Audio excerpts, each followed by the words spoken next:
That's right. Very great.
Good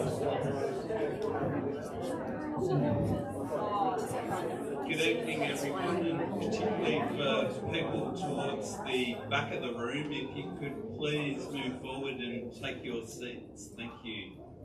Kat Ellinghaus, please sit down and stop talking.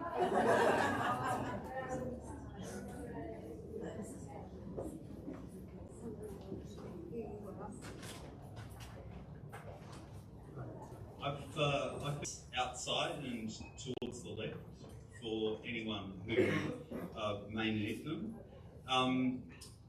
This evening's running sheet is quite loose, and I might expect us to run a little over. I may expect some speakers to speak who are not listed on the program, and that's okay. Good evening and welcome. My name is Barry Judd, and I am a co-author of one of the books that we are launching today, and that book is Enlightened Aboriginal Futures. I am also a Professor of Indigenous Studies and currently Deputy Vice-Chancellor at the University of Melbourne. I would like to begin the proceedings this evening by acknowledging that we meet on the unceded lands of the Kaurna people. I pay my respects to their elders past, present and future. I would also like to acknowledge Indigenous people present as elders, knowledge holders and inheritors of the oldest continuous human cultural practices and knowledge systems on earth. I would also like to acknowledge and thank members of the Lutheran community of Adelaide and further afield. I think there's a video linked to this event, so there may be folks all over the place, and particularly in Central Australia and Alice Springs.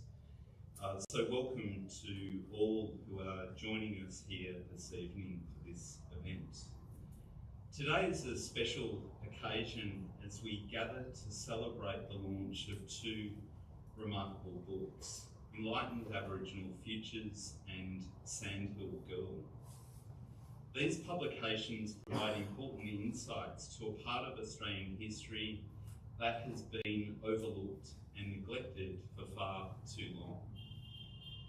These books are important because they point out that not all church missions sought to obliterate Aboriginal culture, language and identity, and not all church missions supported and propagated what we now call the stolen generations. These books point to the need for historical assessment of the relationships between church mission and Aboriginal peoples to be much more nuanced than they currently are in Australia, to be driven by specific circumstance and evidence instead of theoretical frameworks and claims and conclusions that are universal and uphold grand narratives of the past. A key point of these publications is simply to make the point that not all Aboriginal children who received quality Western education in the 1950s and 1960s were stolen away from their homes and families. More than this academic explanation, these books are, I think, important because they are a testament to the lives and legacies of two individuals whose paths intertwined in a way that has left an indelible mark on the history of Central Australia. F.W. Albrecht, a dedicated Lutheran missionary who committed his life to finding what Kat and I called Enlightened Aboriginal Futures, and Lorna Wilson, who's also my mother. Hi. A young half-caste Aboriginal girl who was one of the many children, some of whom are here or watching online today, whose potential he recognised, encouraged and nurtured. These stories offer us a glimpse into the unique chapter of Australian history where the hard laws of Prussia met the equally resilient laws of the Aboriginal peoples It is the story of how two cultures, each coincidentally with their deep reverence for the symbol of the cross, engaged in a dialogue that began over a century ago and continues to evolve today through the work of the Finke River Mission. The lives of F.W. Albrecht and Lorna Wilson, as chronicled in these books, highlight the transformative power of relationships built on trust, respect, and mutual commitment. Albrecht's dedication to the Aboriginal communities he served went far beyond the boundaries of his missionary work. He saw in Lorna not just a student, but a person of immense potential, deserving of the opportunities that formal education can provide. His belief in her and in the importance of sustainable futures for Aboriginal people exemplifies the deep and enduring relationships that can be forged when we approach one another with open hearts and open minds. The relationship between the Lutheran Mission and the Aboriginal peoples of Central Australia, as these books illustrate, is like a marriage.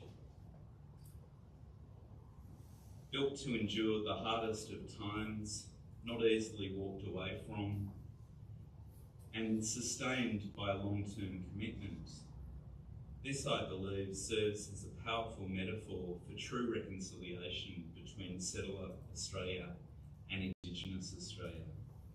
It is a part of our history that deserves greater visibility and awareness. Reconciliation is not something that can be achieved through short-term policies or the writing of cheques. Maybe Albanese should have heard this speech before his speech at the Garma Festival the other week. It requires the kind of dedication to long-term relationships that the Lutheran missionaries exemplify. It requires a commitment to listen, to dialogue, and to work together, values that are deeply embedded in the stories of Albrecht and Wilson. Before I end, I do need to declare formally my personal interest here. As a son of Lorna Wilson, I am part of this story and in many ways a product and consequence of the relationship between FW and my mother. Children can never fully repay parents for the debt of gratitude owed for growing us up. But I hope these books go some way to balancing that ledger. To Pastor Paul Albrecht, whom I met many years ago now at his home, and promised that I would do something to honour the memory of his father's life work, I hope these books fulfil that commitment. To my grandmother and my uncle, to whom Mum dedicated Sandhill Girl, thank you for your support of my mother and her formal education. I also wish to acknowledge my colleague and friend, Associate Professor Ellinghaus. You haven't been promoted yet, have you? Who did much of the heavy lifting and kept the momentum required to deliver both publications. I know it's arguably a very low bar, but Kat is simply the best research and teaching academic I have ever met. Thank you, Kat. The work you have done with Mum will never be forgotten by anyone in our family. To end my introduction to this launch, let us celebrate the broader story they tell, the story of connection, commitment, and the enduring power of relationships. These books remind us of the importance of remembering, celebrating, and elevating the achievements of those who came before us, particularly those who worked tirelessly for the betterment of others. In doing so, we honour not just the past, but also shine a light on the way for a future where genuine reconciliation is possible. One that is built not on fleeting engagements or policy announcements, but on the solid foundation of long-term, meaningful relationships. That's the AFL app, apologies. My day job is really being a researcher of Australian rules football and the experience of Aboriginal people in it. So this detour into the history of mission activity is just that for me. Now I would like to introduce the most important speaker of the evening, Pastor Paul Albrecht. Pastor Paul is the son, of course, of F.W. and Minna, and he grew up at Hermannsburg. He played a pivotal role as field superintendent of the Finke River Mission from 1962 to 1983, where he oversaw a significant transformation as policies shifted from assimilation to Aboriginal self-determination. Under his leadership, Hermannsburg evolved from an active mission station into the heritage precinct it is today, situated alongside the modern town of Indaria. Paul retired in 1998, but has remained busy writing history, notably authoring From Mission to Church 1877 to 2002, and The Reflections of a Reluctant Missionary 2018. Pastor Paul, thank you.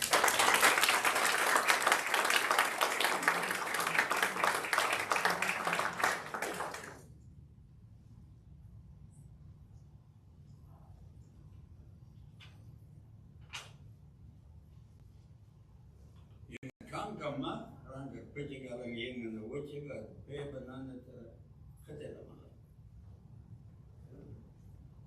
Which is to say, I'm glad that you came to listen to me while I revealed the book Enlightened Futures. I couldn't say welcome, because there's no other in the word for welcome. And the idea of welcome doesn't really fit culturally, so I couldn't say that. That's why I had to say, I'm glad you came. Having said that, thank you, Barry Judd and Katherine Ellinghaus, for giving me the honour of launching your book, Enlightened Aboriginal Futures. That your book is based on extensive and thorough research is attested by the inclusion of numerous endnotes and citations. These latter will enable readers to pursue any of the many topics that interest them. Your book will appeal not only to persons interested in expanding their historical knowledge of the Hermannsburg Finke River Mission, but also those who are keen to learn any relevant lessons from its history. I highly recommend the book. Having said that, Frontier Society was made up of it has been said that Frontier Society was made up of the 3 M's: mercenaries, misfits, and you might have guessed it, missionaries. Being a member of the last class of persons, it was a pleasant surprise to read a book which suggests that the successive German Lutheran missionaries who lived and worked among the Aboriginal people of Central Australia may have made a positive contribution towards understanding Aborigines and Aboriginal culture and helping Aboriginals adapt to and live in the changed social and economic circumstances that European settlement of their land had forced upon them. As I thought about what to say when launching this book, I asked myself this question: what would be the best way of acknowledging the work of the German Lutheran missionaries and the work of Judd and Ellinghaus, whose book has made the work of these missionaries available to an audience largely ignorant of their story? I finally decided that instead of trying to précis the book or give an extensive outline of its contents, I would focus on 2 topics the authors had extensively researched and point to their relevance today. The first is the important perspective these missionaries brought with them from their German Lutheran enlightened background that it was the cultures which differentiate and distinguish people and societies from each other, and not race. The second, F.W. Albrecht, my father, and his insights into the education and training of Aboriginals for life in modern Australia, including respect for their culture and ethnicity. Given the missionaries' perspective, including their aim to effectively communicate the Christian message of God's love and acceptance to all people, it was logical that the study of culture and language was their priority. Culture and language belong together. The one informs the other, and each can only be understood in terms of the other. There's a little story I like to tell to illustrate this point. I remember meeting an elderly Aboriginal man who was walking hand in hand with a small boy. I asked who the boy was. He answered in English, "My grandfather." I quickly suggested, "You mean your grandson?" thinking his knowledge of English was limited. To which he replied, "Yes." It was only some years later when I had come to realise that effective communication to occur was not enough for me to speak the local language which I had since childhood, but I also had to know how to fit it in with the culture. In assuming the Aboriginal man's English was deficient, I missed a vital point. In his culture, a man and a man's son's son use a reciprocal term for each other. The grandfather says, "This is my aranga," and the grandson says, "This is my aranga." Biologically, the old man and the young boy were what we would call grandfather and grandson, but culturally, they are in an aranga relationship. It seems to me that we've moved away from this important insight the missionaries had, that it is culture which distinguishes us, Aborigines and whitefellas,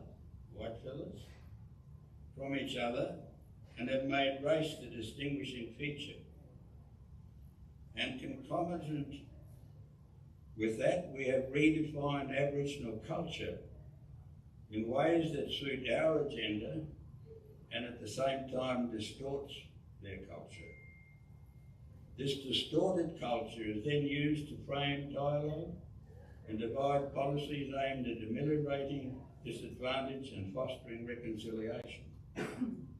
Examples are legion, but time allows me to refer to only one.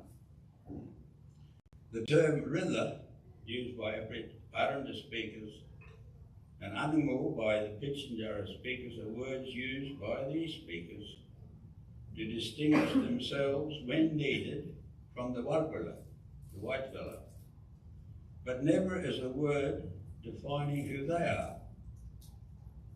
They always define themselves through land affiliation, kinship, and churanga ritual.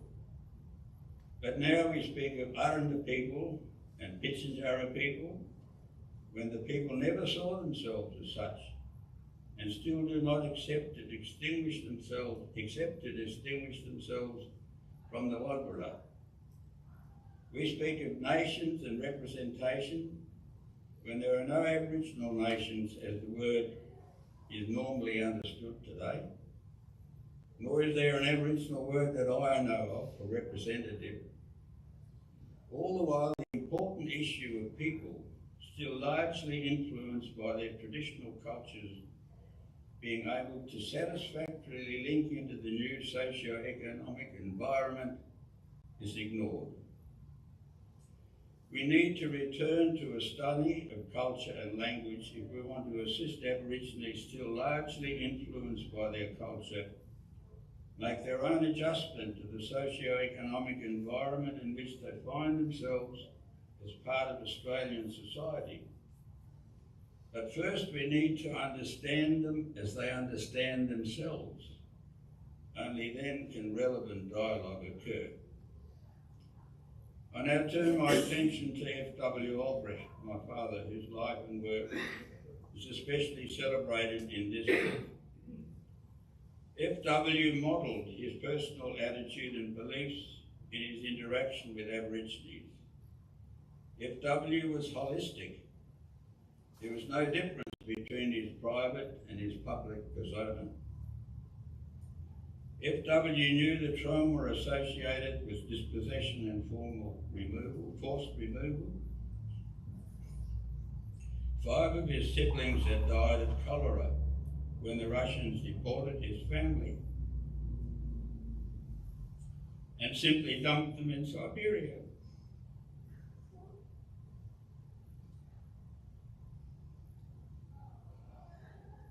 Their father didn't be too sick to dig a grave for his children. And they had been left outside in the snow. At that time, F.W. was in Germany doing his nurse training as a part of his missionary curriculum. He knew what it was like to feel helpless and in fear while others held your life in their hands. After the First World War, F.W.'s family, what was left of it, was allowed to return to their farm in Poland. And F.W. had crossed back into Poland to visit his mother. When he wanted to return to continue his studies, there were border disputes and fighting between Poland and Germany and no civilian transport available. So F.W. decided to sneak across the border. He was apprehended by German soldiers, but by the grace of God and the link, he escaped being shot. He experienced prejudice as many people of German heritage living in Australia during the Second World War did. Prior to Japan entering the war, F.W. had seen the possibility of food shortages on the mission, and as a precaution had bought extra supplies so he could continue to provide the necessary food, and was accused of buying in supplies for the Japanese. Some people in Alice Springs suggested that the most patriotic thing they could do was to burn down the German church on Gap Road. F.W. said that for many months he kept his suitcase packed and under his bed in case the military police came to take him away to a concentration camp as an enemy alien. However, later the army must have judged him to be a loyal citizen, and with Aboriginal men from Hermannsburg forming part of the Aboriginal Labour gang in Alice Springs, asked him whether he'd be prepared to work with Army intelligence. He said he'd be happy to do so. But when they said they couldn't have someone with a German surname working in Allied intelligence and that he should change his name, he declined the offer. F.W. was content to live in his own skin, and he found that while you could not change other people's attitude about your ethnicity, you could cope with their prejudice, providing you were accepting of your own ethnicity. This too he tried to convey to the Aboriginal people by telling them to be proud of their ethnicity and encourage them at Hermannsburg to adopt Aboriginal surnames. So F.W. could appreciate the situation in which Aborigines found themselves. He could emphasise with them and then also show them a way of dealing with their situation based on his own experiences. F.W.'s personal experience had not embittered him, caused him to feel sorry for himself or to see himself as a victim. Rather, he accepted what had happened as a part of God's plan for his life, and so found peace and contentment in the middle of the vicissitudes of his life. It was the same attitude which F.W. sought to convey to the Aboriginal Christians to whom he ministered as their pastor, or in Aranda as their Engata. While that might be called the passive side of F.W.'s understanding of life, and when he sought to convey to Aboriginal Christians, there was also what might be called the active side, which equally embodied his views and which he also sought to convey. They needed to accept that their way of life, and particularly their economy, had irrevocably changed with the coming of the Warrala. There was no possibility of a return to the status quo ante.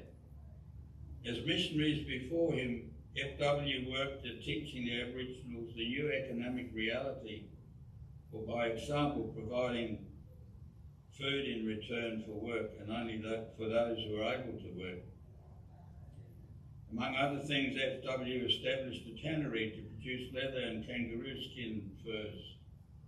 His wife Minna, whom F.W. acknowledged as his great support and the light of his life, taught the Aboriginal women to sew skins into rugs and make moccasins.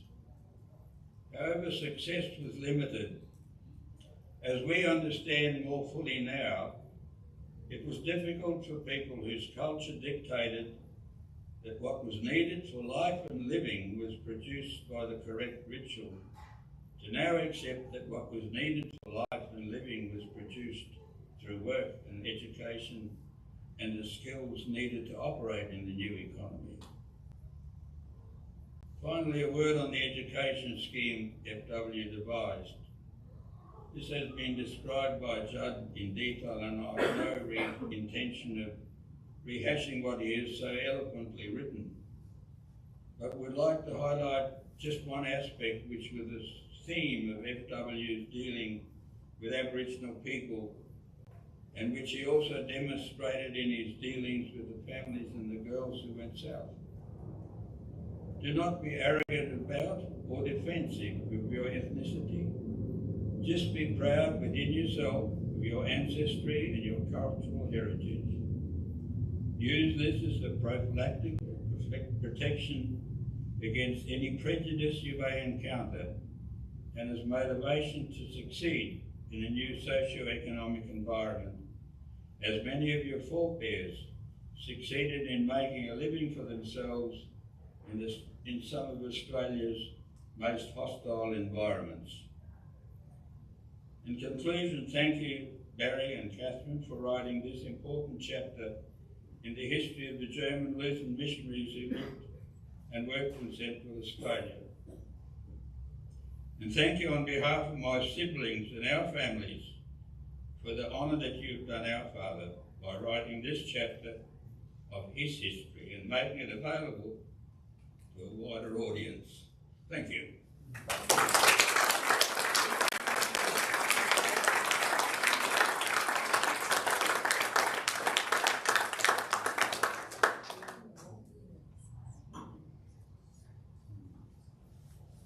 Thank you, Pastor Paul. That was a wonderful speech, and I hope we might be able to get the text so we can share it, perhaps.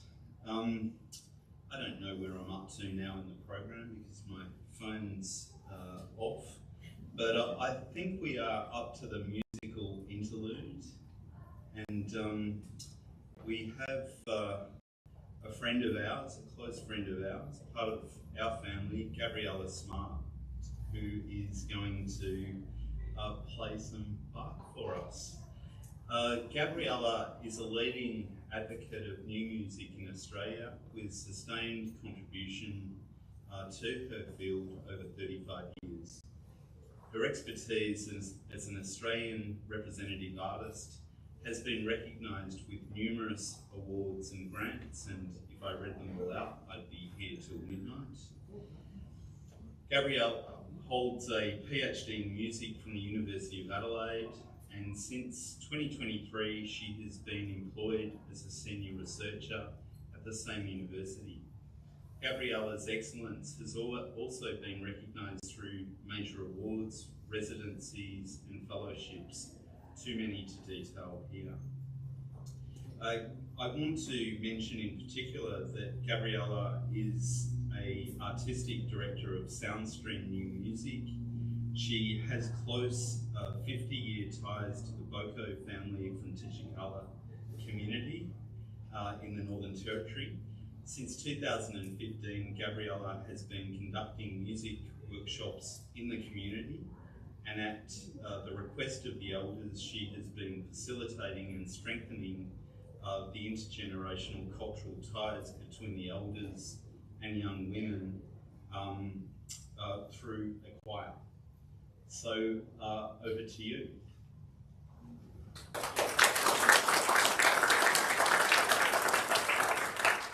I'm going to play two preludes and fugues.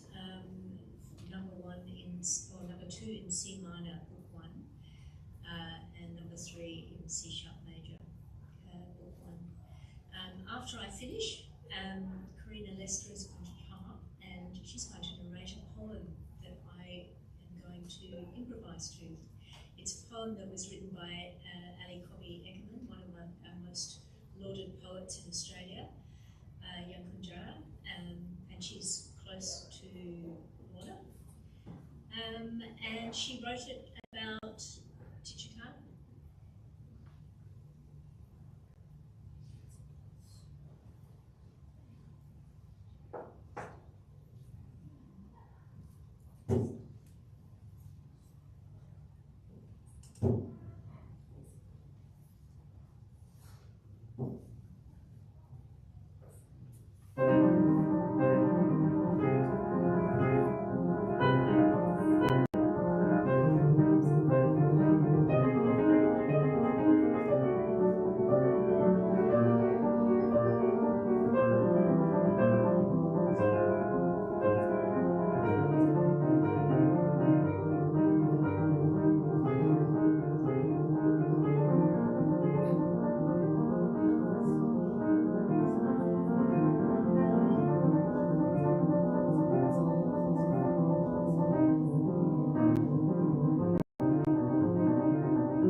Moranganapa.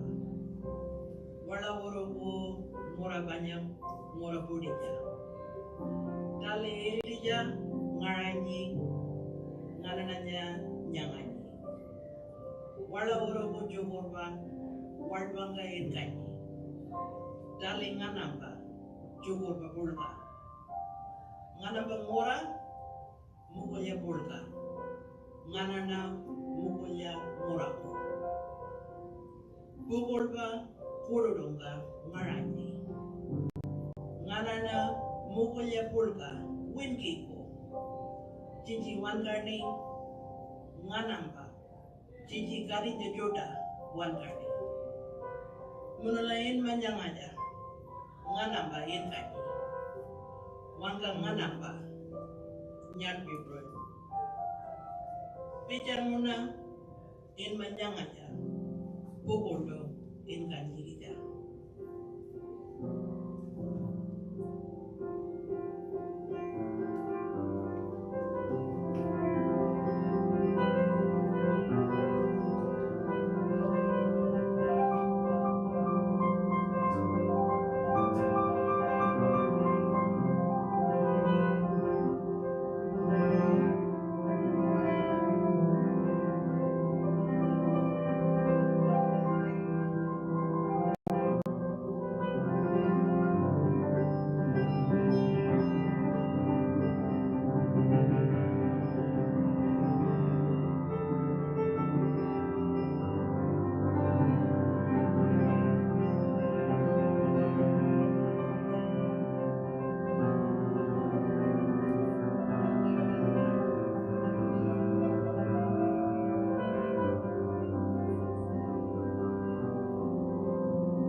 red sandhill, Digigala, is our home.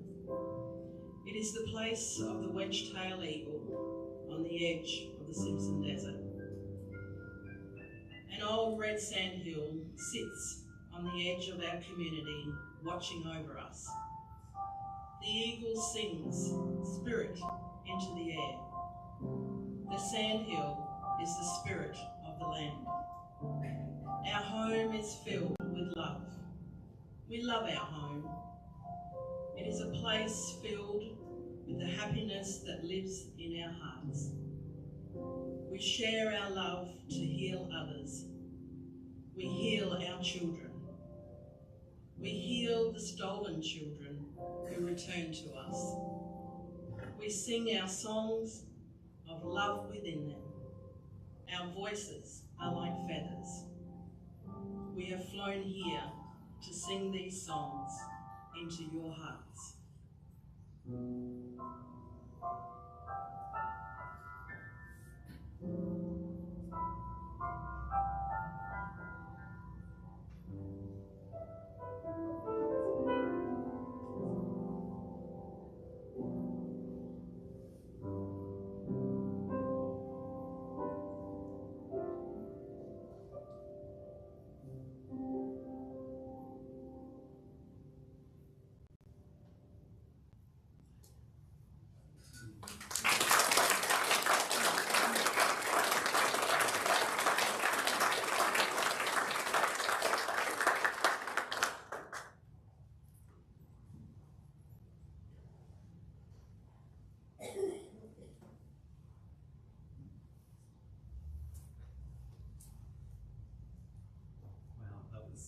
That was wonderful. Thank you so much. And why were you ever nervous? Really?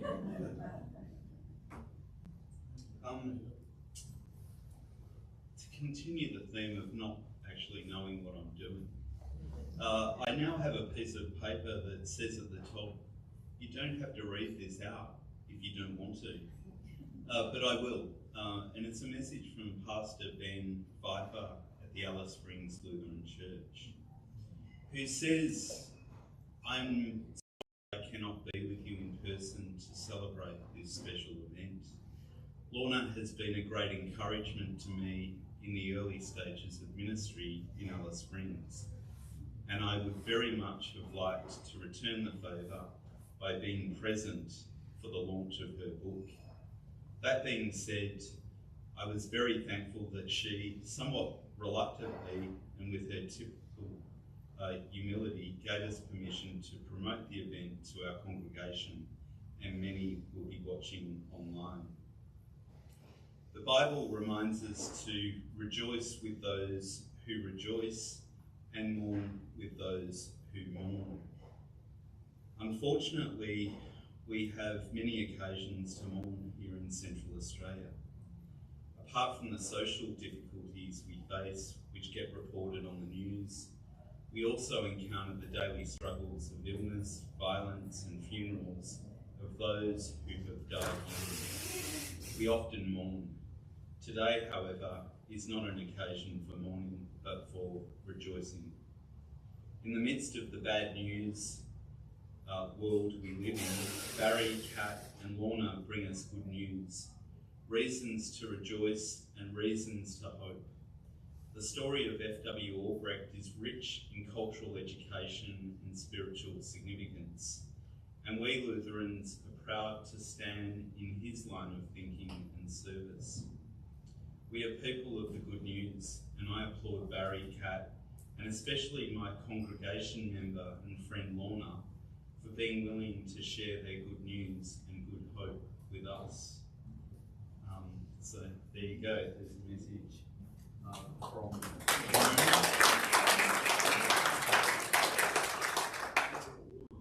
And before I go on to thank various individuals, I just wanted to note and speak a little bit about Mum's publication, Sandhill Girl. This is a publication that really emerged out of the academic work that Kat and I did for Enlightened Aboriginal Futures. And the reality is that academic textbooks like the one we wrote really have a small publication run. They're expensive. I think our book started off at around $100 and is now down to around $80 to purchase. It's for academia to consume. We really wanted to get our message to a broader audience, and particularly an audience that would include school-age children. So Kat, over a period of time, convinced Mum, who was very reluctant to put herself forward as an exemplar of FW's education scheme. Eventually, Kat convinced her to do the project, and this book emerged as a result. I think that this book is going to have a more significant impact than the academic text. Even though we've heard from Pastor Paul that it will have impact in academic and scholarly circles, I think this is the one I really love the most because it is accessible to school kids. And I would hope that schools in the Lutheran school system would go out and buy a few copies of this and add it to their libraries, and that schools in Central Australia would do the same. So I just want to congratulate you, Mum and Kat, on this particular publication, which is a ripper, and I think provides a template for how historians can work with Indigenous elders, knowledge holders, to write proper history. Not the kind of history that they write in archives, but the kind of history that can be written through having relationships with people and trying to understand the world from their lived experience. So this is the book that's on sale here tonight. Please buy one. You're not allowed to leave until you do.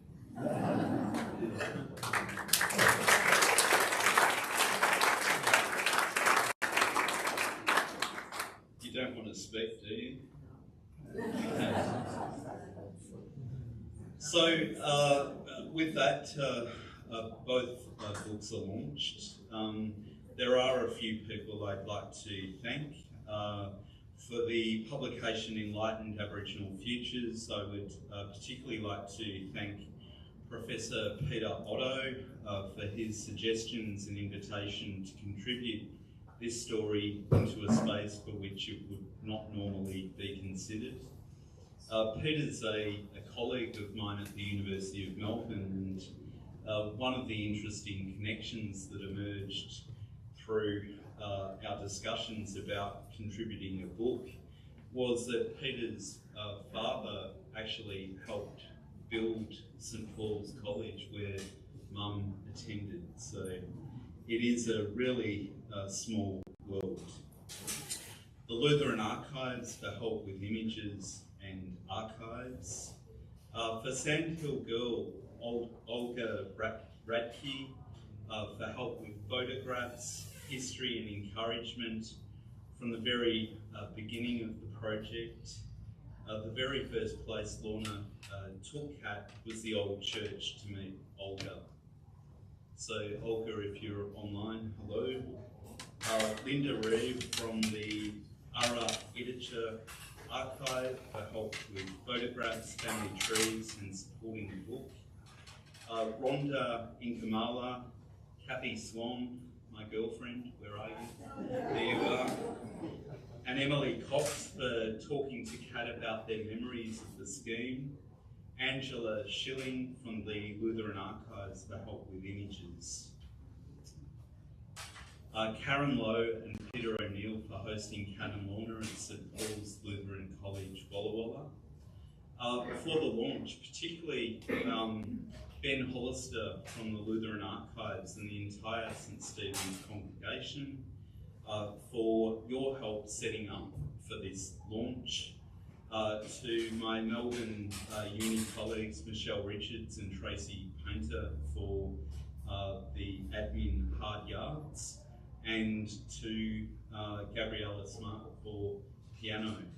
And particularly to Pastor Paul, who spoke so genuinely and from the heart about the work of his father and his own family's story. And to end, I'd like to present you with a copy of this particular book to add to your collection.